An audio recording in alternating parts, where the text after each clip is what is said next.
नमस्कार दोस्तों, welcome to SG edu centre daily current affair. SG edu centre daily current affair में आप सबका स्वागत है। फ्रेंड्स, आज है 23 मार्च और 23 मार्च के जो भी इंपॉर्टेंट करंट अफेयर है उसको हम लोग एमसीक्यू के थ्रू देखने का प्रयास करेंगे। आइए शुरू करते हैं। आज का क्वेश्चन है कि embrace every challenge as a chance to grow, for your potential is limitless and your future is your to shape. यानी हर चुनौती को विकास के अवसर के रूप में अपनाइए, क्योंकि आपकी संभावनाएं असीमित हैं और आपका भविष्य आपके हाथ में है। फ्रेंड्स, जो हम लोग 22 मार्च को जो भी इंपॉर्टेंट करंट अफेयर देखे थे उसको शॉर्टली में रिवाइज कर लेते हैं कि हाल ही में गोनी वन में संकटग्रस्त किलीफिश की एक नई प्रजाति की खोज की गई है। गोंगोनी वन कहाँ स्थित है? केनिया में। अंतर्राष्ट्रीय क्रिकेट इतिहास में पदार्पण करने वाले सबसे उम्रदराज खिलाड़ी कौन बने हैं? Matthew Brownlee. Kabaddi world cup 2025 का उद्घाटन निम्नलिखित में से किस देश में हुआ? इंग्लैंड में। हाल ही में किसने महाटेक स्थापित करने की घोषणा की है, जिससे $1 ट्रिलियन की अर्थव्यवस्था बनाई जाएगी? महाराष्ट्र ने। हाल ही में आरबीआई के सर्वेक्षण के अनुसार वित्त वर्ष 2023-24 में भारत की सबसे अधिक प्रेषण यानी रिमिटेंस किस देश से प्राप्त हुआ है? अमेरिका में। हाल ही में एनडीटीएल सम्मेलन ऑन एंटी डोपिंग साइंस का उद्घाटन किसने किया? डॉक्टर एस जयशंकर ने। हाल ही में रामनाथ गोयनका पत्रिका पुरस्कार 2025 से किसने जीता है? मृदुलिका झा ने। अंतरिक्ष यात्री सुनीता विलियम्स आईएसएस से कितने दिनों बाद पृथ्वी पर लौटी है? तो 286 day. Leo the untold story नामक पुस्तक किसने लिखी है? पीएस रमन। और हाल ही में जारी विश्व खुशहाली रैंक 2025 में भारत को कौन सा स्थान मिला है? तो 118वां रैंक। आज का पहला क्वेश्चन है कि हाल ही में अंतर्राष्ट्रीय ओलंपिक समिति यानी आईओसी की पहली महिला और अफ्रीकी अध्यक्ष के रूप में किसे नियुक्त किया गया है?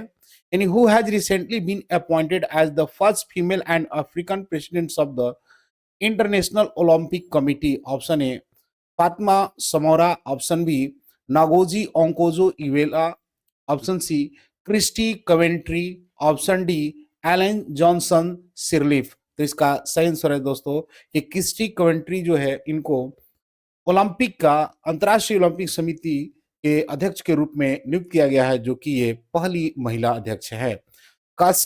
कस्टी कमेंट्री को हाल ही में अंतर्राष्ट्रीय ओलंपिक समिति यानी आईओसी की पहली महिला और अफ्रीका अध्यक्ष के रूप में नियुक्त किया गया है। इन्होंने 20 मार्च 2025 को आयोजित चुनाव में निर्णायक बहुमत से हासिल किया है। पहले दौर में 97 में से 49 वोट इन्होंने प्राप्त किया था। जिम्बाब्वे की प्रसिद्ध तैराक कमेंट्री ने अपने चुनाव के खेल नेतृत्व में विविधता और समावेशिता के लिए एक महत्वपूर्ण उपलब्धि बताया है। नेक्स्ट है कि नामीबिया की पहली महिला राष्ट्रपति के रूप में किसे नियुक्त किया गया है? यानी who has been elected as the first women president of Namibia? Option A है Ellen Johnson Sirleaf, option B Samia Suluhu Hassan, option C Netumbo Nandi नद इट वाह, ऑप्शन डी जैनसा बॉन्ड। तो इसका सही आंसर है दोस्तों कि नेतुम्बो नंदी नदाइट वाह जो है आपको नामीबिया की पहली महिला राष्ट्रपति के रूप में नियुक्त की गई हैं। फ्रेंड्स, नटुम्बो नांडी नदाइट वाह नामीबिया की पहली महिला राष्ट्रपति के रूप में चुनी गई है।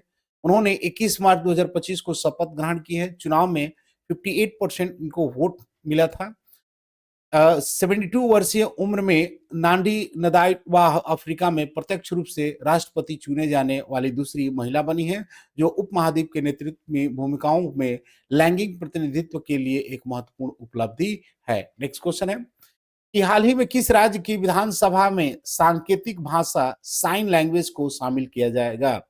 यानी which state will introduce sign language in its assembly recently? Option A Gujarat, option B Punjab, option C Haryana और option D none of this. इसका सही आंसर है फ्रेंड्स कि पंजाब गवर्नमेंट ने राज्य की विधानसभा में सांकेतिक भाषा यानी साइन लैंग्वेज को शामिल किया है। फ्रेंड्स, पंजाब अपनी विधानसभा की सांकेतिक भाषा यानी साइन लैंग्वेज को शामिल करने वाला भारत का पहला राज्य बन गया है।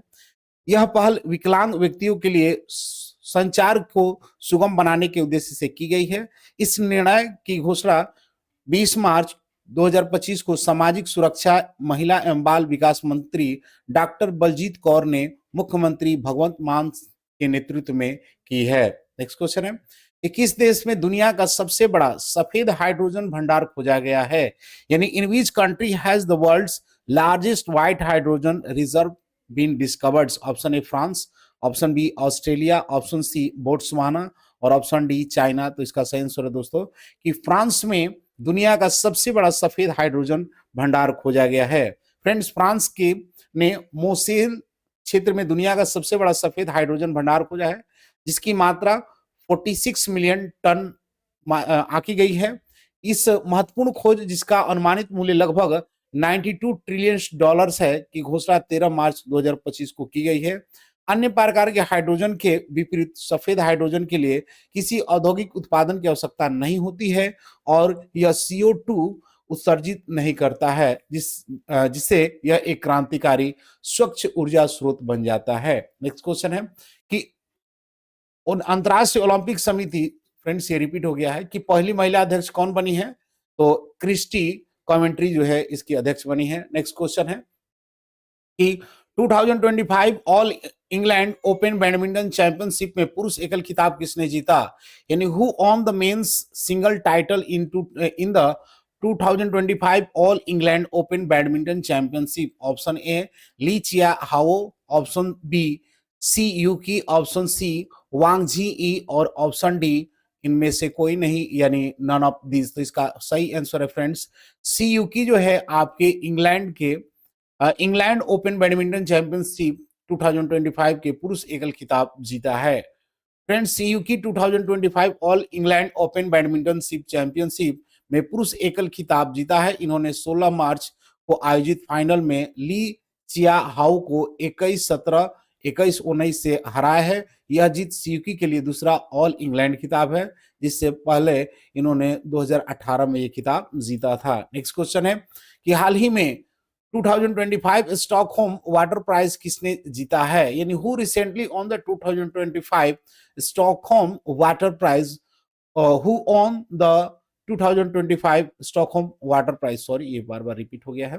Option A Andrew Barty, option B Richardson, option C Jayashree Venkatesan और ऑप्शन डी गुंटूर ब्लासल। तो इसका सही आंसर है दोस्तों कि गुंटूर ब्लासल्स जो है आपके स्टॉकहोम वाटर प्राइज के विजेता हुए हैं। गुंटूर ब्लासल्स ने बाढ़ जल विज्ञान में अपनी अग्रणी अनुसंधान के लिए 2025 स्टॉकहोम वाटर प्राइज जीता है।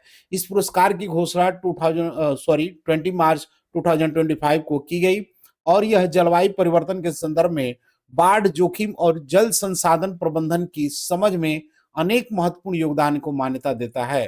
ब्लोसल के कार्य ने वैश्विक बाढ़ पुनर्निर्माण मॉडल को बेहतर बनाया है, जिससे समुदाय को चरम मौसम की घटनाओं के लिए तैयार होने में मदद मिली है। नेक्स्ट क्वेश्चन है कि हाल ही में चीन ने किसके सहयोग से 12,900 किलोमीटर लंबी महाद्वीपीय अल्ट्रा सुरक्षित क्वांटम सैटेलाइट लिंक स्थापित की है, यानी with whose operations has China recently established a 12,900 kilometer intercontinental ultra source quantum satellite link। Option A Canada, option B South Africa, option C Australia and option D Brazil. तो इसका सही answer है friends कि Africa के साथ मिलकर जो है चाइना जो है 12,900 kilometre intercontinental ultra source quantum satellite link establish किया है। फ्रेंड्स, चीन ने हाल ही में दक्षिण अफ्रीका के सहयोग से 12,900 किलोमीटर लंबी अंतर्द्वीपीय अति सुरक्षा क्वांटम उपग्रह लिंक स्थापित की है। इस महत्वपूर्ण उपलब्धि की घोषणा जो है 20 मार्च 2025 को की गई। दक्षिण गोलार्ध में स्थापित पहली क्वांटम उपग्रह संचार लिंक है। इस सहयोग से में दक्षिण अफ्रीका के स्टेलनबॉश विश्वविद्यालय और चीन विज्ञान और प्रौद्योगिकी विश्वविद्यालय के शोधकर्ताओं ने भाग लिया है। नेक्स्ट क्वेश्चन है कि हाल ही में माउंट लोबोटोबीला की ज्वालामुखी में बड़ा विस्फोट हुआ है, यह किससे संबंधित है, यानी recently massive eruptions occurred Mount Lewotobi volcano what is related to. Option A Russia से है, ऑप्शन बी जापान से, ऑप्शन सी फिलीपींस और ऑप्शन डी इंडोनेशिया। तो इसका सही आंसर है फ्रेंड्स कि इंडोनेशिया में ये लोबोटोबी ज्वालामुखी है, जहां पर हाल ही में विस्फोट हुआ है। फ्रेंड्स, माउंट लोटोबाटी ज्वालामुखी का विशाल विस्फोट इंडोनेशिया से संबंधित है। यह ज्वालामुखी 21 मार्च 2025 को फटा है, जिसमें राख के गुब्बारे 8 किलोमीटर यानी 26,000 फीट से अधिक ऊंचाई तक फैल गया है। इस घटना के कारण स्थानीय निवासियों और पर्यटकों के लिए उच्चतम स्तर के आपातकालीन चेतावनी जारी की गई है। इस विस्फोट ने हवाई यात्रा को बाधित कर दिया है, विशेष रूप से बाली के लिए जाने वाली उड़ानों इसका प्रभाव पड़ा है। आज नेक्स्ट क्वेश्चन है और आज का अंतिम क्वेश्चन है कि हाल ही में किसने एआई क्लाउड वायु का अनावरण किया है, यानी who recently unveils the AI cloud Vayu. Option A Adani group, option B Reliance communication, option C Tata communication और ऑप्शन डी बजाज ग्रुप्स। इसका सही आंसर है दोस्तों कि टाटा कम्युनिकेशंस ने एआई क्लाउड वाई का अनावरण किया है। फ्रेंड्स, टाटा कम्युनिकेशन ने हाल ही में एआई क्लाउड वाई लॉन्च किया है। यह अगली पीढ़ी का क्लाउड फैब्रिक व्यवसाय को मल्टी क्लाउड जटिलताओं को प्रबंधन करने, लागत कम करने, एआई समाधान को प्रभावी ढंग से एकीकृत करने में मदद करने के लिए डिजाइन किया गया है। इस लॉन्च की घोषणा 20 मार्च 2025 को की गई, जिसका उद्देश्य उद्यमों को एक व्यापक प्लेटफॉर्म प्रदान करना है, जिससे इंफ्रास्ट्रक्चर एज ए सर्विस यानी प्लेटफॉर्म्स एज ए सर्विस पास और उन्नत एआई टूल इसमें शामिल है। लास्ट वीडियो क्वेश्चन था कि हाल ही में रामनाथ गोयनका पत्रिका पुरस्कार 2025 किसने जीता है, तो ऑप्शन सी मृदुलिका झा ने। आज का क्वेश्चन है कि हाल ही में 2025 स्टॉकहोम वाटर प्राइज किसने जीता है। Option A Andrew Barty, option B Richardson, option C Jayashree Venkatesan और option D Gunter Blass. Friends, इसका आंसर कमेंट बॉक्स में जरूर दें। मिलते हैं अगले वीडियो में, तब तक के लिए जय हिंद।